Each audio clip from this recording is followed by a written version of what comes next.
Hello guys and welcome to my YouTube channel Banga knowledge academy. तो guys मैं फिर से हाजिर हो गया हूँ आपके लिए एक और नई वीडियो के साथ। तो आइए बात करते हैं। तो आज का हमारा टॉपिक है एसलिप। काफ़ी इम्पोर्टेंट टॉपिक है एसलिप। किसी भी एग्ज़ाम पॉइंट ऑफ व्यू से देखा जाए तो इसमें से एक क्वेश्चन आ ही जाता है। तो इस बार जो एसलिप हमारा जो टॉपिक है इसमें काफ़ी इम्पोर्टेंट क्वेश्चन मैंने इंक्लूड किए हैं जो कि काफ़ी सोर्स को कंसल्ट करने के बाद मैं बना पाया हूँ। तो आइए शुरुआत करते हैं बिना किसी देरी के। और इससे पहले आपसे एक रिक्वेस्ट है कि प्लीज़ चैनल पर अगर आप नए हैं तो इसे सब्सक्राइब कर लीजिए। तो स्टार्ट करते हैं। हमारा फर्स्ट क्वेश्चन है फुल फॉर्म ऑफ एसलिप। जो एसलिप है उसका फुल फॉर्म क्या है? Option A association of special library and information bureau. Option B association of special library and information board. Option C association of social library and information. Option D none of the above. तो इसमें ये पूछा है कि जो Aslib उसका full form क्या है। तो आपके पास चार ऑप्शन दिए हैं, तो मैं एक बार फिर से रिपीट कर देता हूँ। Option association of special library and information bureau. Option B association of special library and information board. Option C association of social library and information. Option D none of the above. तो जल्दी से आप अपना answer select कर लीजिए, उसके बाद मैं आपको राइट आंसर बताता हूँ।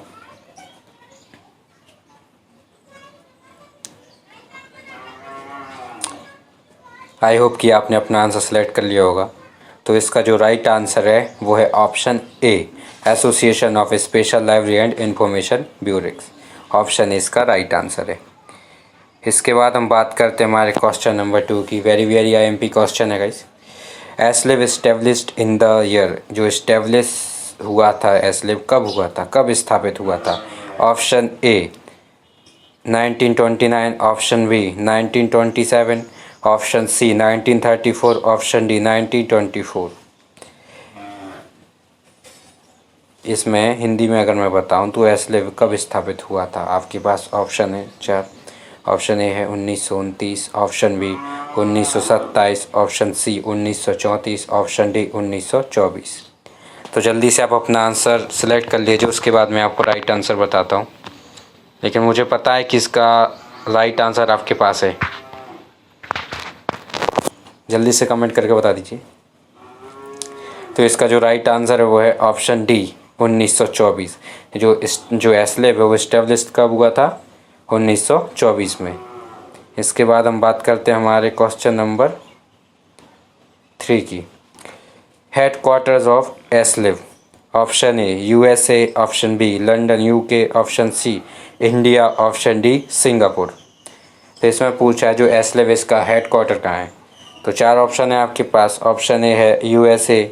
ऑप्शन बी है London. Option C India. Option D Singapore. तो जल्दी से आप अपना आंसर सेलेक्ट कर लीजिए, उसके बाद मैं आपको राइट आंसर बताता हूँ।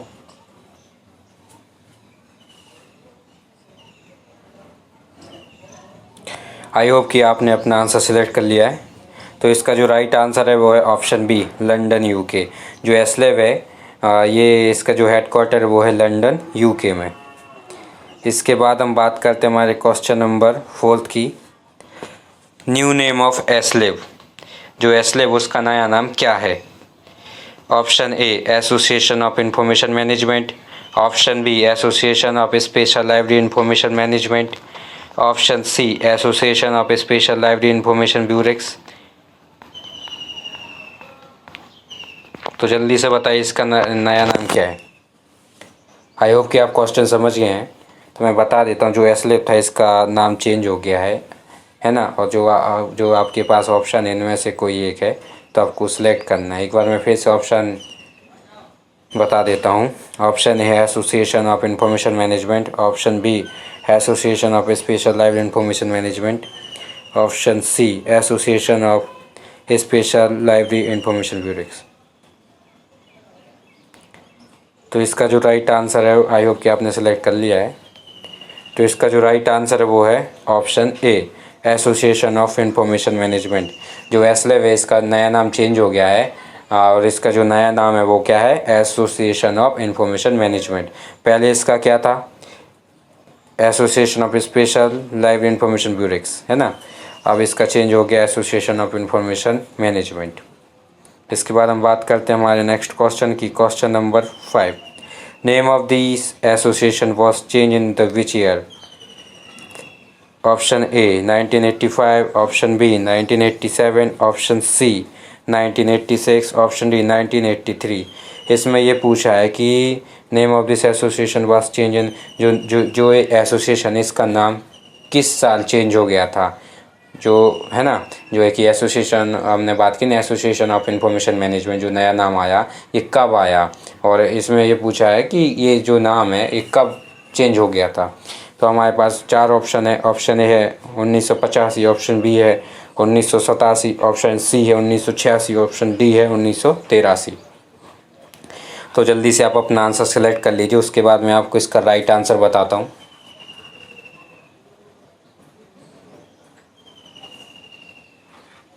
आई होप कि आपने अपना आंसर सेलेक्ट कर लिया है। तो इसका जो राइट आंसर वो है option D 1983। Very very IMP question है ये। क्वेश्चन तो पूछते हैं कि एसलिप का नया नाम चेंज होकर क्या हो गया, तो ये तो आपको पता चल गया ना, एसोसिएशन ऑफ इंफॉर्मेशन मैनेजमेंट। अब ये कब हुआ था ये भी पूछ सकते हैं ना, तो ये कब हुआ था? 1983 में। याद रखना 1983 में इसका नाम चेंज होकर एसोसिएशन ऑफ इंफॉर्मेशन मैनेजमेंट हुआ था। इसके बाद हम बात करते हैं हमारे क्वेश्चन नंबर 6 की। वेरी वेरी IMP क्वेश्चन, काफ़ी टाइम एग्ज़ाम में ये पूछा जा चुका है और इन फ्यूचर भी पूछने की फुल संभावना है। तो इसमें पूछा है कि जो एसोसिएशन इसकी टैगलाइन क्या है। Option A information collection, option B information managing, option C managing information, option D information management. एक बार फिर से रिपीट कर देता हूँ। The tagline of this association is, जो एसोसिएशन इसकी टैगलाइन क्या है। Option A information collection, option B information managing, option C managing information, option D information management. तो जल्दी से आप अपना आंसर सेलेक्ट कर लीजिए, उसके बाद मैं आपको राइट आंसर बताता हूँ।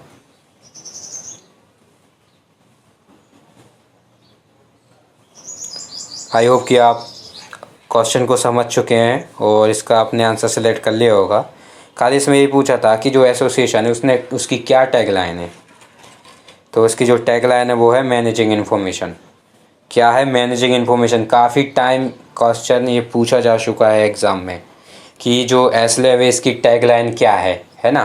तो अपन को याद रखना है इसका option C managing information. Then next question हमारा question number 7, Aslib head office is located in which city of UK. जो एसलेव का जो हेड ऑफिस है ना, यूके के किस सिटी में है, किस शहर में है। Option A Bingley, option B Manchester, option C Bristol, option D Glasgow. एक बार फिर से रिपीट कर देता हूँ। Aslib head office is located in which city of UK. Option A Bingley, option B Manchester, option C Bristol, option D Glasgow. I hope कि आपने अपना आंसर सेलेक्ट कर लिया होगा। So I am telling the right answer. So option A Bingley is the right answer. सो एसलिप का जो head office है ये कहाँ पे लोकेटेड है? बिंगले में, याद रखना। इसके बाद है क्वेश्चन नंबर हमारा 8, Aslib microfilm service setup in the which year. Very very IMP question, इससे बाहर क्वेश्चन नहीं जाएंगे। अब इसको रट लो, जितने भी क्वेश्चन है ना अब एक बार रट लो, इससे बाहर क्वेश्चन नहीं जाएंगे, क्योंकि मैंने काफ़ी एनालिसिस करने के बाद ये क्वेश्चन प्रिपेयर किए हैं। तो आई होप कि इसमें से बाहर ना जाएगा। तो इसमें पूछा है क्वेश्चन नंबर 8 में, Aslib microfilm service setup in which year. Option A 1948, option B 1942, option C 1986, option D 1943। इसमें ये पूछा है जो एसलेव है इसने माइक्रोफिल्म सर्विस स्टार्ट की थी, सेटअप की थी, तो किस ईयर इन्होंने ये सेटअप की थी। तो आपके पास ऑप्शन है, ऑप्शन ए 1948 है, ऑप्शन बी 1942, ऑप्शन सी है 1986, ऑप्शन डी है 1943। तो जल्दी से आप अपना आंसर सेलेक्ट कर लीजिए, उसके बाद मैं आपको इसका राइट आंसर बताता हूँ। आई होप कि आपने अपना आंसर सेलेक्ट कर लिया होगा। तो इसका जो राइट आंसर है वो है option D, option B option B इसका राइट आंसर 1942। जो एस्लेव है, एस्लेव ने माइक्रोफिल्म सर्विस सेटअप कब की थी? 1942 में। याद रखना, काफ़ी आईएमपी क्वेश्चन है ये, 1942। इसके बाद हमारा नेक्स्ट क्वेश्चन है question number 9। The organization cease functioning as an independent organization in the which year? Option A 2009, option B 2007, option C 2008, option D 2010। इसमें ये पूछा है क्वेश्चन, हिंदी मीडियम वालों को बता दूँ कि इसमें ये पूछा है कि जो ऑर्गेनाइजेशन है ना, इसने अपनी फंक्शनिंग कब सीज कर दी थी इंडिपेंडेंट ऑर्गेनाइजेशन के रूप में? ऑप्शन ए था 2009, ऑप्शन बी था 2007, ऑप्शन सी था 2008, ऑप्शन डी था 2010। मतलब ये जो ऑर्गेनाइजेशन है इसने अपनी फंक्शनिंग इंडिपेंडेंट ऑर्गेनाइजेशन के रूप में कब सीज कर दी थी? तो इसका जो ऑप्शन है आपके पास सामने, ऑप्शन ए है 2009, ऑप्शन बी है 2007, ऑप्शन सी है 2008, ऑप्शन डी है 2010। तो जल्दी से आप अपना आंसर सेलेक्ट कर लीजिए, उसके बाद मैं आपको राइट आंसर बताता हूँ। आई होप कि आपने अपना आंसर सेलेक्ट कर लिया है। तो इसका जो राइट आंसर है वो है ऑप्शन डी 2010, 2010 है ना। तो organization ceased functioning as an independent organization in which year, है ना। तो इसके बाद हमारा क्वेश्चन है क्वेश्चन नंबर है 10th। Aslib become division of. जो एस्लेव वेब किसका डिवीज़न बन गया है? Option A Sage publication, option B Taylor and Francis group, option C Emerald group of publishing, option D Oxford University Press. Very very IMP question. अगर आप UGC NTA net की तैयारी कर रहे हो ना, तो इस टाइप के क्वेश्चन यूजीसी नेट में हमेशा पूछे जाते हैं। तो देखिए इसमें पूछा है एस्लेव बिकम डिवीज़न, और जो एस्लेव है वो डिवीज़न बन गया है किसका? तो ऑप्शन इसका क्या है? 4 ऑप्शन आपके पास हैं, तो आपको इसमें से राइट वाला आपको सिलेक्ट करना है। तो ऑप्शन ए है सेज पब्लिकेशन, ऑप्शन बी है Taylor and Francis group, option C है Emerald group of publishing, option D है ऑक्सफोर्ड यूनिवर्सिटी प्रेस। तो जल्दी से आप अपना आंसर सेलेक्ट कर लीजिए। आई होप कि आपने अपना आंसर सेलेक्ट कर लिया है। तो इसका जो राइट आंसर है वो है option C Emerald group of publishing. जो Aslib become division of Emerald group of publishing. जैसे अगर आप ऑफिशियल वेबसाइट पे जाना चाहते हो, जैसे आप गूगल जाओगे और एस्लेव लिखोगे, तो जैसे ही इसमें ओपन होगा तो अब जो एस्लेव है वो एमराल्ड ग्रुप ऑफ पब्लिकेशन की वेबसाइट पे मिलेगा। इसके बाद हम बात करते हैं हमारे क्वेश्चन नंबर 11 की। Aslib become division of Emerald group of publishing since. कब से ये बन गया है? जो एस्लेव है ये डिवीज़न बन गया है एमराल्ड ग्रुप ऑफ पब्लिशिंग का, कब से? Option A 2011, option B 2019, option C 2010, option D 2015। तो बताइए एस्लेव जो कि डिवीज़न बना था एमराल्ड ग्रुप ऑफ पब्लिशिंग का, कब से?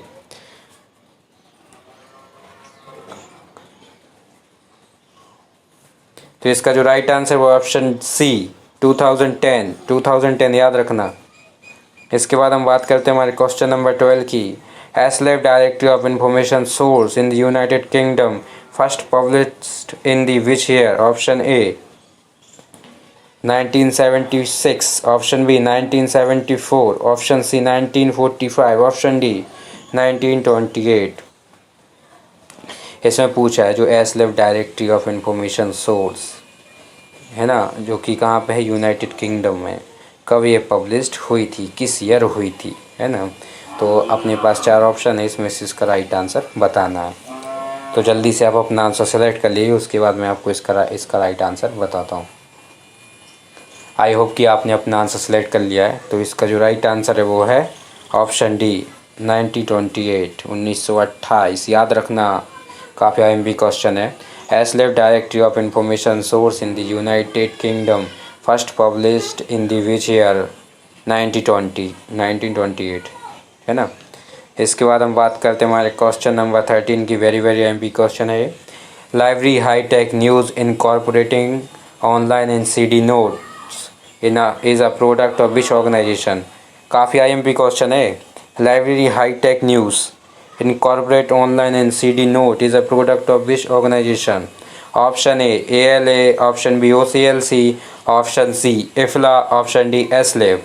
हिंदी वालों के लिए बता देता हूँ, एक library hi tech news incorporating online and CD note है ना। ये एक जर्नल, ये किस ऑर्गेनाइजेशन का प्रोडक्ट है, हमें ये बताना है। तो आपके सामने 4 ऑप्शन है। ऑप्शन ए है ALA, ऑप्शन बी है OCLC, ऑप्शन सी है IFLA और ऑप्शन डी है SLAB। आई होप कि आपने अपना आंसर सेलेक्ट कर लिया होगा। तो इसका जो राइट आंसर है वो क्या है? SLAB। तो SLAB याद रखना, SLAB पब्लिकेशन है ना। ये SLAB का पब्लिकेशन है, library hi tech news incorporating online and CD notes. काफ़ी याद रखना, काफ़ी IMP है। इसके बाद हम बात करते हैं हमारे क्वेश्चन नंबर 14 की। Which of the journal related to SLAB? इनमें से कौन सा जर्नल है जो SLAB से संबंधित है? Option A SLAB proceeding new information perspectives, option B reference review incorporating SLAB book guide, option C both A and B, option C none of the above. इनमें से कोई नहीं। इनमें बताना कौन सा जो जर्नल है वो SLAB से संबंधित है। आपके पास 4 ऑप्शन है, तो जल्दी से आप अपना राइट आंसर सेलेक्ट कर लीजिए, उसके बाद मैं आपको राइट आंसर बताता हूँ। आई होप कि आपने अपना आंसर सेलेक्ट कर लिया होगा। तो इसका जो राइट आंसर है वो है option C both A and B। जो SLAB proceeding new information perspectives और reference review incorporating SLAB book guide, ये दोनों जर्नल हैं, पब्लिकेशन है किसके? SLAB के, याद रखना। इसके बाद हम बात करते हैं हमारे क्वेश्चन नंबर 15 की। Emerald literary award related to, option A आइसलेक, option B IFLA, option C SLAB, option D none of the above. इनमें से कोई नहीं। इसमें जो एमराल्ड एक लिटरेरी अवार्ड देता है ना, तो ये किस से संबंधित है? तो 4 ऑप्शन है, आइसलेक है, ऑप्शन बी IFLA है, ऑप्शन सी SLAB है, option D none of the above. तो जल्दी से इसका राइट आंसर सेलेक्ट कर लीजिए, उसके बाद मैं आपको इसका राइट आंसर बताता हूँ। तो इसका जो राइट आंसर है वो है SLAB। जो एमराल्ड लिटरेरी अवार्ड है वो SLAB से संबंधित है, और ये ऑथर और रिव्यूज़ के लिए दिया जाता है ना। तो ये थे हमारे टॉप 15 क्वेश्चन। आई होप कि आपको अच्छे लगे होंगे। अब बस आपसे एक रिक्वेस्ट है कि अगर आपने अभी तक हमारा चैनल सब्सक्राइब नहीं किया तो प्लीज़ इसे सब्सक्राइब कर लें, ताकि जो भी नया वीडियोज़ मेरे चैनल से अपलोड होगा वो आपको मिल जाएगा। तो मिलते हैं फिर हमारे अगले नेक्स्ट वीडियो में। तब तक के लिए सेफ रहिए। Good bye.